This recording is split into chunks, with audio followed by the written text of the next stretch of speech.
Hello and welcome back to the Second Chance to Live channel here on YouTube. I'm happy to see that you decided to stop by to watch this video presentation. Thank you. In today's video presentation, I'm going to be sharing an article that I wrote and published on Second Chance to Live several days ago. To read the article, I'll put my glasses back on and bring up the article. I want to thank you for your time. You're an important part of my process, and I always enjoy our times together. Here's the article: Traumatic Brain Injury Defining Self-Esteem and Self-Acceptance. Hello and welcome back to Second Chance to Live. I'm happy to have you around my table. Defining a sense of self, self-esteem, and self-acceptance can be difficult, very difficult for anyone. The loss of a sense of self following a brain injury can leave the individual both puzzled and bewildered.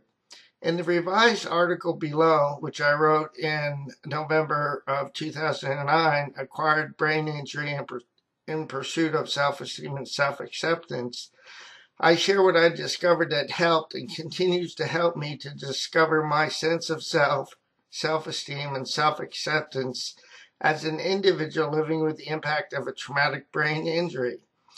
In the event that the article and video presentation benefits you, please let me know and share the article with anyone whom you believe could benefit. Thank you. And the article, Acquired Brain Injury in Pursuit of Self-Esteem and Self-Acceptance, revised April 15, 2015. During the past several days, I've been thinking about the topic of self-esteem. Last night, I attended a meeting, and the topic of self-esteem was tabled for discussion. As I listened, reflected, and thought about my own experience, I realized that several key components had played a significant role in my pursuit of self-esteem and self-acceptance: performance and relationships. My drive to be accepted by people, to define my worth and value as an individual, dominated my behavior for many years. In the process, I discarded parts of myself in an attempt to be okay with other people and myself. In actuality, I was driven by the notion that I needed to make you okay with me so that I knew you and I were okay before I could hope to be okay with myself. This behavior manifested itself in all my relationships, and in the process undermined my ability to be at peace with myself. In the process, I traded my opinion for the opinion of other people. The effects of such behavior left me in a spiritual and emotional disarray. In the process, I traded serenity for the hope of creating peace between other people and myself so that I could have peace with myself. Through my process, I began to realize that I had become dependent upon the moods of other people. In my dependence, I strove through performance to fix other people in an attempt to garner self-esteem and self-acceptance. As a traumatic brain injury survivor living with an invisible disability, I became a convenient scapegoat for other people's irritability, restlessness, and discontent. Consequently, in my attempt to compensate for my invisible deficits and limitations, as well as my low or non-existent self-esteem, I strove all the more to achieve self-esteem and, in the process, self-acceptance. What I discovered through my process was that I had unknowingly been using my external instead of my internal environment to define my self-esteem and self-acceptance.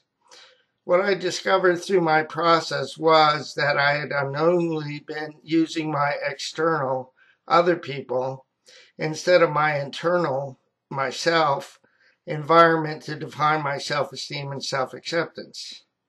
What I discovered through my process was that in an attempt to garnish, or attempts to garnish, self-esteem from other people, I undermined my ability to have a self whom I could esteem and accept. What I discovered through the process was that I had willingly given my self-esteem and self-worth into the hands of people who were unable to esteem or accept me for who I was as an individual living with a traumatic brain injury and an invisible disability. With my awareness, I slowly began to realize that I no longer needed to set myself up to have low self-esteem by looking to other people to validate my worth and value. With my awareness, I slowly began to realize that I could learn how to detach myself from what other people thought of me. I could slowly stop basing my self-worth or self-esteem and self-acceptance on what other people thought of me. With my awareness, I slowly began to realize that I needed to define or begin to define who I am as an individual and begin esteeming and accepting myself as an individual. With my awareness, I slowly began to realize that my self-esteem and self-acceptance were never meant to come from outside of me. With my awareness, I slowly began to realize that I no longer needed or had to give away my self-esteem and self-acceptance at the expense of gaining other people's approval. With my awareness, I slowly began to realize that I could change my motivations. With my awareness, I slowly realized that I could stop looking to people for approval. With my awareness, I slowly began to realize that I could stop looking to gauge my self-esteem and self-acceptance through other people. With my awareness, I slowly began to realize that I could stop seeking to gauge my self-esteem and self-acceptance through the eyes of other people. With my awareness, I slowly began to realize that I could learn how to express myself without first needing to seek the approval of other people.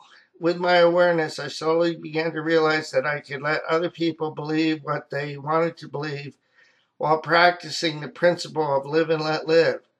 With my awareness, I slowly began to realize that I no longer needed to answer, defend, explain, or justify myself to have self-esteem and self-acceptance. With my awareness, I slowly began to realize that in order to build self-esteem and self-acceptance, I needed to be aware of when I was giving myself away. With my awareness, I slowly began to realize that I needed to stop practicing self-defeating behaviors such as people-pleasing and approval-seeking. With my awareness, I slowly began to realize that I needed to be aware of the triggers that drove me in my attempts to do more, to be enough, or do enough to be enough to gain the approval of other people. With my awareness, I slowly began to realize that I needed to be self-caring, which is not being selfish. With my awareness, I slowly began to realize that I no longer had to see my circumstances and experiences as a gauntlet to be endured, but rather as part of my learning process. With my awareness, I slowly began to realize that I could incorporate the concept of learning curves into each of my learning experiences. With my awareness, I slowly began to realize that I could allow myself to set my rate and pace for learning. With my awareness, I slowly began to realize that I no longer had to perceive my discomfort and pain as negatives, but rather as catalysts for positive change. With my awareness, I slowly began to realize that I no longer had to place judgments on my efforts or my learning process. With my awareness, I slowly began to realize that I could substitute my black and white thinking with shades of gray. With my awareness, I slowly began to realize that I could substitute my all or none thinking with the concept of opportunities and possibilities. With my awareness, I slowly began to realize that I could esteem myself within my reality, although there continued to be people in my life who could not esteem or accept me as an individual living with a brain injury.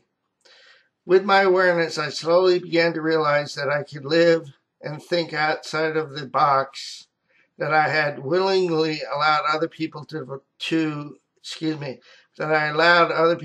define for me. With my awareness, I slowly began to realize that I could be my own cheerleader. With my awareness, I slowly began to realize that I could define what self-esteem and self-acceptance looked like to me. With my awareness, I slowly began to realize that I could begin to dance to my own drum within the definition of self-esteem and self-acceptance that I set for myself. With my awareness, I slowly began to realize that I could begin to have a relationship with myself and value who I am accomplishing with my life. With my awareness, I slowly began to realize that I could trust the process, a loving God, and myself. This is the end of this video presentation. I want to thank you for your time. Before I go, let me encourage you with this. Please do not give up on yourself, a loving God, or your process, because more will be revealed in time. The pieces of the puzzle will come together in the correct order and at the right time. I'll say so long for now. Have a great day, and God bless both you and your family. So long now.